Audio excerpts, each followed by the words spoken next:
In 2023, Idaho lawmakers increased the level of funding the Department of Health and Welfare could use to provide working Idaho families with some financial relief for childcare. The Idaho Child Care Program, also known as the ICCP, is federally funded, and it's for working families that have children under 13 years old, as well as kids older than 13 if that kid has a disability. Prior to 2023, it funded at the 145% federal poverty line. Then it increased by lawmakers in 2023 to start funding at 175% federal poverty line. Ultimately, though, it allowed for a wider range of families to be eligible to apply and increase copay coverage. But the program is now over budget, forcing the department to scale back.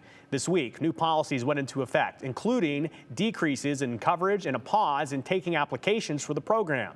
Aspen Shumpert talked with the local daycare and lawmakers about the effect this will have.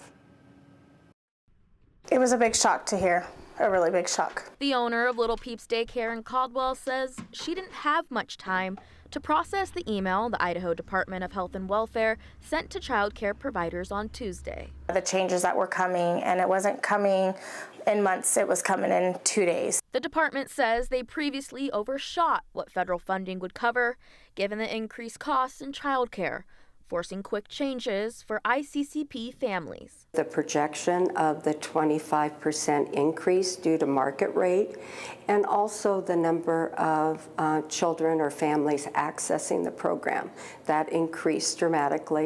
Effective on Thursday, Health and Welfare paused sign-ups for the ICCP program and said they'll hold off on paying higher rates to daycares until July 2025. The department says they faced a $15 million shortfall if they didn't act.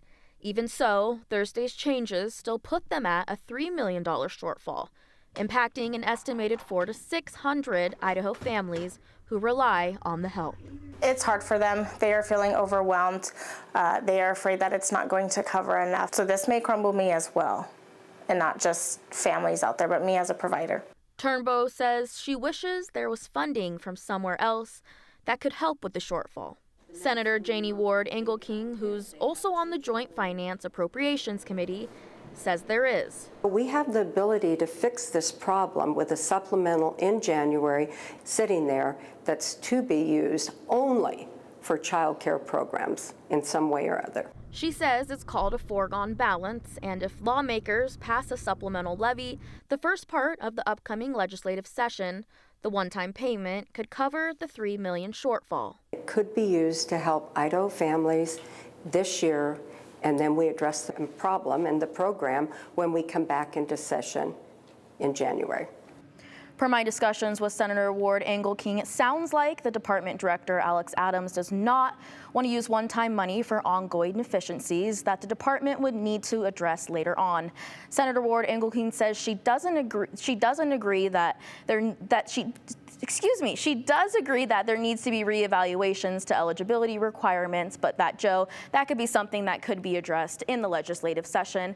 And like I said, Alex Adams may or may not want to use that one-time money. I know he's a new director and kind of dealing with some budget alignments that was kind of set before he was there. Yeah, I will say the good news with Alex Adams now leading the Department of Health and Welfare. He was the governor's budget director. He's very familiar with JFAC. So if it isn't one-time spending, and we'll have to hear from Alex Adams on this when he's back in town, it would be interesting to see what ideas are out there to see how you could shift around money, not only for this child care issue, but we know from parents and from Idahoans across the state, child care is a big issue right now. Yeah, it is, and there's wait lists going on, and we know there's a need for more child care in the state, so working through that is something we should keep an eye on. I can tell you that Director Adams, when we had him on Viewpoint recently, he said this is a priority to making sure that there's child care for young kids, and he's also taking a big look at the foster care system. So a lot of new things going on in health and welfare, but we'd love to hear from him on this. Yeah, that's right. All right, Aspen, appreciate it. Thank you so much.